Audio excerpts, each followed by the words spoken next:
There's a sound that every homeowner knows. The sound of your front door opening when you're not expecting anyone. That moment when your brain tries to make sense of it.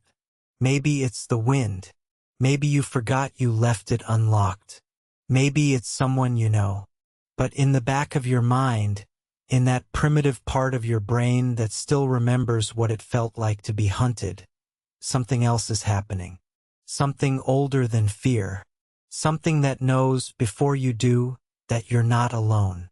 The Strangers franchise tapped into that primal terror. The idea that someone could be standing in your home, watching you, waiting for you to notice. That the place where you're supposed to be safest is where you're most vulnerable. But what most people don't know is that The Strangers wasn't just made up. It was inspired by real events. Real home invasions that happened to real people. And the stories behind those films are more disturbing than anything you'll see on screen. Because the truth is, home invasions aren't just about violence. They're about violation. About the moment when your sanctuary becomes a trap. When the walls that were supposed to protect you become the walls that trap you. And the people who do this, the people who break into homes not to steal but to terrorize, to hurt, to kill, they're not movie monsters. They're real. And some of them are still out there. Let's start with the film that started it all. The Strangers, released in 2008. A young couple, Kristen and James, staying at a remote vacation home. 3 masked strangers appear at the door. They ask for someone who isn't there. They come back, again and again, and then the terror begins. The film was a sleeper hit. Made for $9 million, it grossed over $82 million worldwide. It spawned a sequel in 2018 and a third installment in 2024. The imagery became iconic. The doll-faced mask. The man in the sack mask. The woman with the blonde wig. The way they move. Slow. Deliberate. Like they're enjoying this. Director Brian Horvath said the film was inspired by multiple sources. The Manson family murders. The Keddie Cabin killings.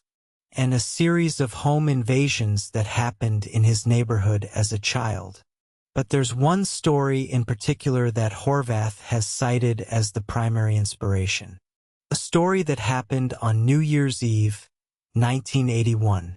A story that would change how we think about home invasions forever.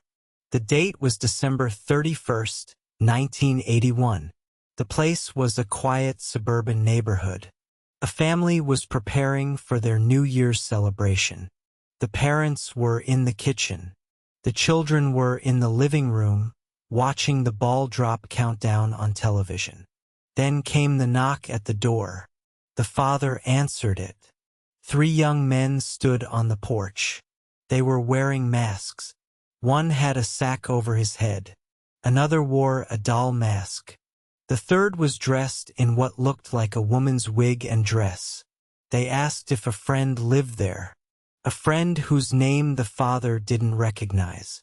He told them they had the wrong house. They left, but they came back. This time they didn't knock. They broke through the back door. The family heard the crash. The father grabbed a baseball bat.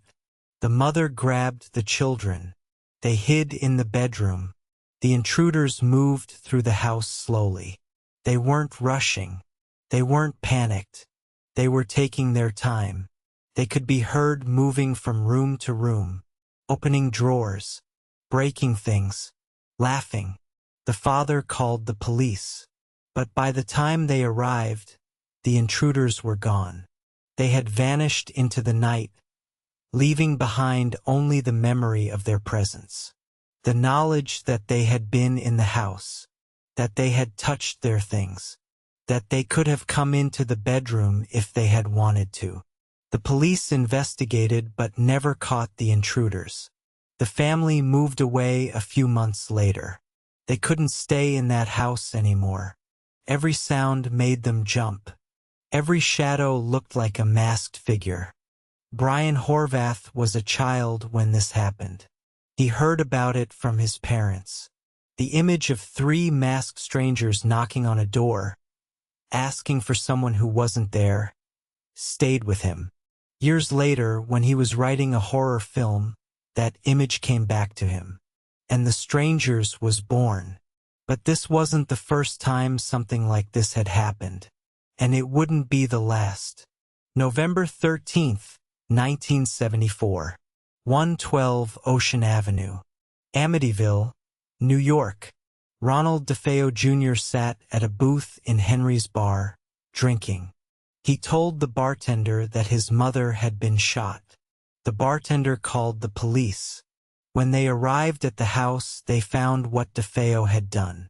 6 people, shot in their beds. His parents, his 4 siblings, all killed with a .35 caliber rifle, all lying face down, all shot in the back.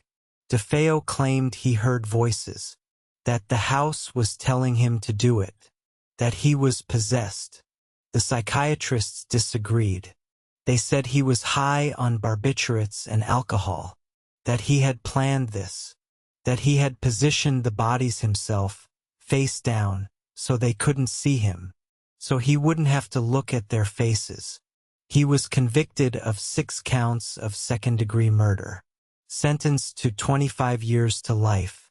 He died in prison in 2021. But the story didn't end there. A year later, the Lutz family moved into 112 Ocean Avenue. They stayed for 28 days. Then they fled, claiming the house was haunted, that they had been terrorized by invisible forces, that they had seen things, heard things, felt things. The Amityville Horror became one of the most famous haunted house stories in American history. A book, a film franchise, countless documentaries. But what people forget is that before it was a haunted house story, it was a home invasion story. Because that's what it was. Ronald DeFeo invaded